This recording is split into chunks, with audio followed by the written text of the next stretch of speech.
जय हिंद बच्चों। बहुत सारे बच्चों की कमेंट आ रही थी कि सर हमारे सेंटर पर क्या होता है, किस तरीके से हमारे सेंटर पर कराया जाएगा, हम कहां से पता करें कि एक पर्टिकुलर सेंटर पर रोड पर रनिंग की जाएगी, ग्राउंड पर की जाएगी, पुशअप किस तरीके से होती है, वहां का स्टाफ कैसा होता है और कहां पर हमें किस टाइम पर हमें ज्वाइनिंग करनी है या फिर रिपोर्टिंग टाइम क्या रहने वाला है।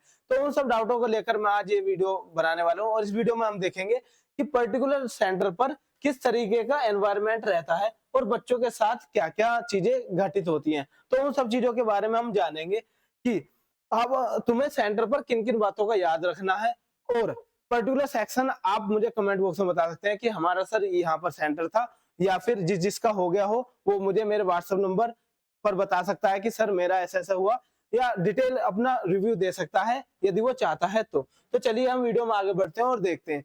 सबसे पहला है हमारा दिल्ली सेंटर।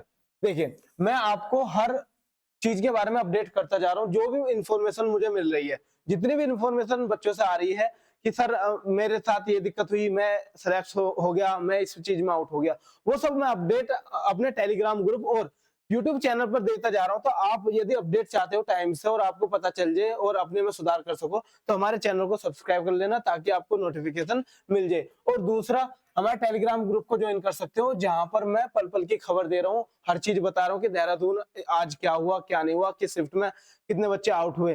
तो ये सब इन्फॉर्मेशन चाहते हो तो तुम्हें चैनल को सब्सक्राइब करना होगा और हमारे टेलीग्राम चैनल को ज्वाइन करना होगा। तो चलिए चलते हैं आज दिल्ली सेंटर पर। तो देखिए, दिल्ली सेंटर के बारे में जानते हैं थोड़ी बहुत बातें।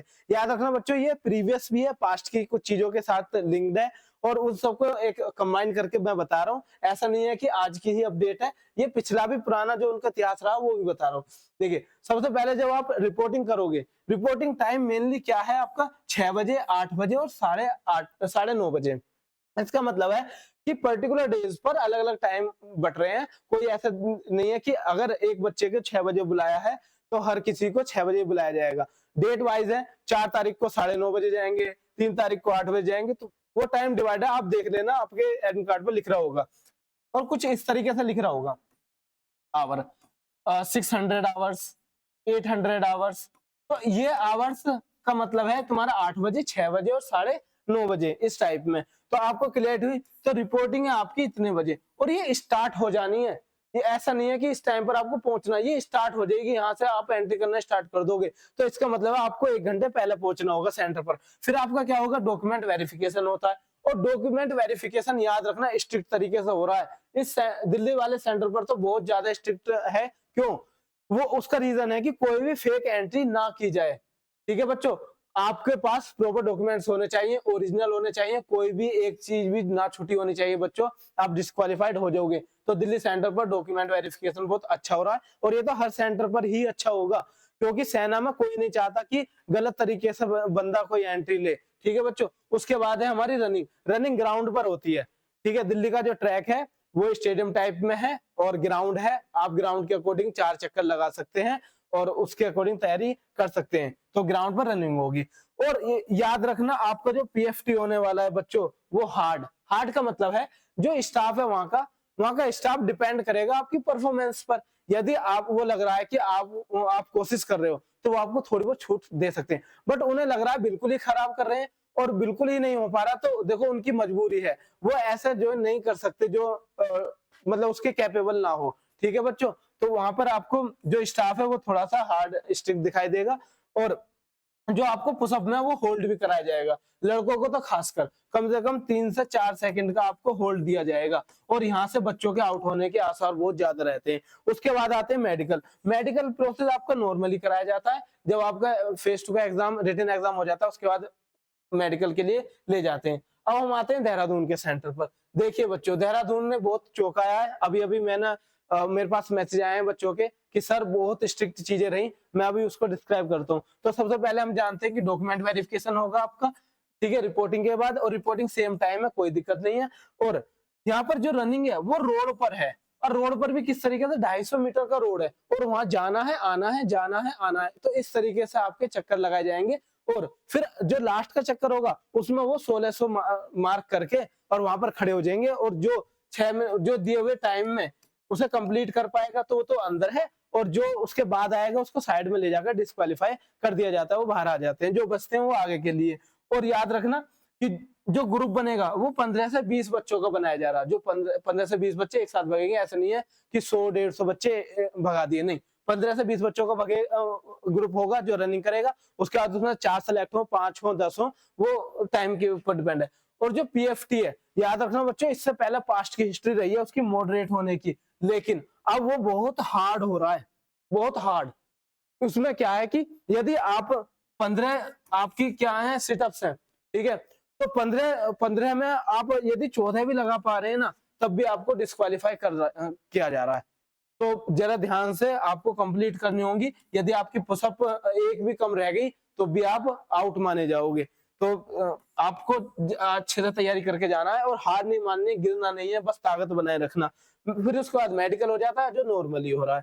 उसके बाद आते हैं हम मुंबई सेंटर पर। मुंबई सेंटर पर क्या है कि कोहली स्टेडियम एक नाम है, जिसमें मतलब एक स्टेडियम है जिसमें आपकी रनिंग कराई जाएगी। तो उसमें गोल ट्रैक होगा, तो यहाँ कह सकते हैं कि जो रनिंग है वो ट्रैक पर है जो स्टेडियम का है, ठीक है। रिपोर्टिंग आपकी सेम टाइम है और पहले आपका डॉक्यूमेंट वेरिफिकेशन होगा। यदि आपके पास एक भी डॉक्यूमेंट नहीं है, मैं इस पर वीडियो बना चुका हूँ, आप उसे देख कर जाएं, उसके अकॉर्डिंग तैयारी करके जाएं। और याद रखना बच्चों, जो फोटो वाली बात है, तो फोटो वाली में आप जिस पर डेट ऑफ बर्थ लिखी हो ना उसे ले जाना, वो दोनों जगह काम आ जाता है। जहां पर आपको बिना डेट ऑफ बर्थ वाली चाहिए वहां भी लगा सकते हो और जहां चाहिए वहां भी लगा सकते हो। ऐसा मत करना कि डीओपी, उसमें डीओपी नहीं लिखी होनी चाहिए। उसके बाद आपके जो होल्ड पुशअप में, जी बिल्कुल, वहां के नेवी के भी बंदे जो ऑफिसर थे वो भी होल्ड करा रहे हैं। फिर आपका जो मेडिकल है वो भी नॉर्मल मेडिकल हो जाएगा। बट इस सेक्शन को पार करते करते बच्चे बहुत ज्यादा आउट हो रहे हैं। और देहरादून वाले में तो ये मानकर चलिए कि 37 बच्चों में से फाइनल सिलेक्शन 7 का 10 बच्चों का इस तरीके से हो पा रहा है। और रनिंग में ही यदि 15 बच्चे भग रहे हैं तो उसमें से 10 बाहर हो जा रहे हैं, 5 अंदर हो रहे हैं। तो बच्चे थोड़ा सा ध्यान लगाकर, थोड़ा सा जोर लगाकर, कलकत्ता हम सेंटर पर चलते हैं। कलकत्ता सेंटर की एक बात खास बात है, वहां का जो स्टाफ है वो कोऑपरेटिव है, थोड़ा सा पोलाइट है, आपको थोड़े से चांस मिल सकते हैं, अच्छी बात है। बट याद रखें बच्चों, वो फ्री में ही नहीं जो प्रोवाइड करा सकते, और वो बिल्कुल ना करने वाले बच्चों को बिल्कुल ऐसा नहीं है कि उन्हीं को एंट्री दे देंगे, बट थोड़ी बहुत कमी रहेगी तो वो निभा सकते हैं, ये कहा गया बच्चों ने। उसके बाद रिपोर्टिंग सेम टाइम पर होगी, जो डॉक्यूमेंट वेरिफिकेशन है सेम रहेगा, अच्छे तरीके से होगा, इसमें कोई छूट नहीं दी जाएगी। रनिंग जो है वो रोड पर होगी, वहां पर ट्रैक नहीं है, वहां पर रोड है, तो उसके हिसाब से आप तैयारी कर सकते हैं। और जो मेडिकल होने वाला वो नॉर्मल होने वाला है। आगे देखिए बच्चों, वो जामनगर, ठीक है। अब हम जामनगर के बारे में जानते हैं। जैसा कि आप सभी को पता है गुजरात का सेंटर है, और गुजरात के सेंटर में क्या है कि जो स्टाफ है वो थोड़ा बहुत सपोर्टिव है अब से पहले वाले बच्चों के लिए। बट थोड़े से नियम कानून इस बार हार्ड हुए, वैकेंसीज को देखते हुए या फिर बच्चों के प्रेफरेंस को देखते हुए, तो वहां पर भी आपको हार्डनेस मिल सकती है पीएफटी में। इसमें क्या होता है कि आपको रिपोर्टिंग टाइम के बाद डॉक्यूमेंट वेरिफिकेशन होगा सेम, और रनिंग किस पर होगी, ग्राउंड पर होगी, ठीक है। तो मेरा ये पर्पस था कि आपको सेंटर के बारे में कुछ कुछ वो बातें बता दी जाए जो आप पहले से ही ध्यान रखें, ठीक है बच्चों। मैं वहां जाकर तो नहीं बना पाया, बट मैं यहाँ से आपको गाइड कर सकता हूँ। उसके बाद ग्रुप जो होता है वो 25 से 30 बच्चों का बनता है एक बार में, ताकि उस रोड पर ज्यादा भीड़ ना लगे, धक्का मुक्की ना हो। तो जहां भी रोड पर रनिंग होगी वहां पर इतने का ही ग्रुप बनेगा। तो 25 से 30 बच्चे एक साथ भगते हैं, जिसमें से याद रखना बच्चों 50% आउट हो रहे हैं रनिंग की वजह से। पता है उसका रीजन क्या है? कम टाइम देना। सिर्फ 10 से 12 दिन ही तो मिले हैं बच्चों को, और उसमें से भी बारिश है पूरे इंडिया में, तो बारिश की वजह से इनके 2-3 दिन और वेस्ट हो गए।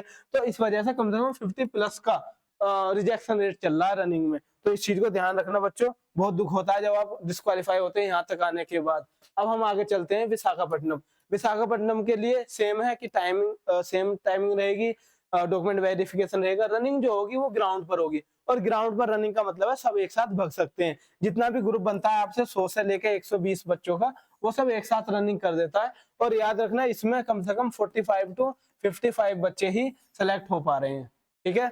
चलिए,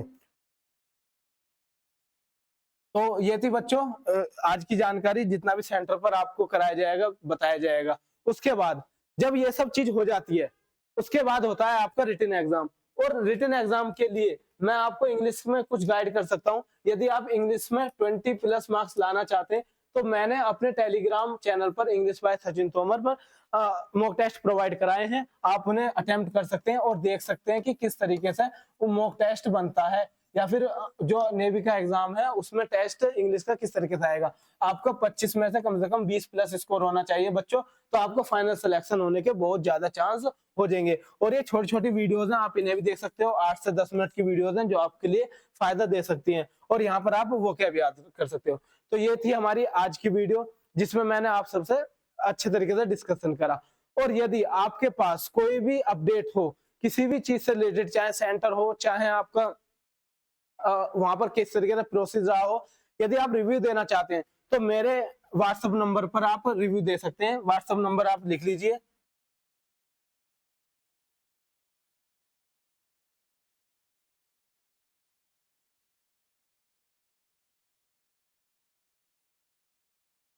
ये मेरा व्हाट्सएप नंबर है। आप इस पर अच्छे तरीके से लिख कर भेज सकते हैं। यदि लिखना चाहते हैं, वॉइस मैसेज देना चाहते हैं तो वॉइस मैसेज भेज सकते हैं, या फिर मुझसे बात करना चाहते हैं तो उसे भी अपडेट कर सकते हैं। तो ये मेरा व्हाट्सएप नंबर है 7017531013।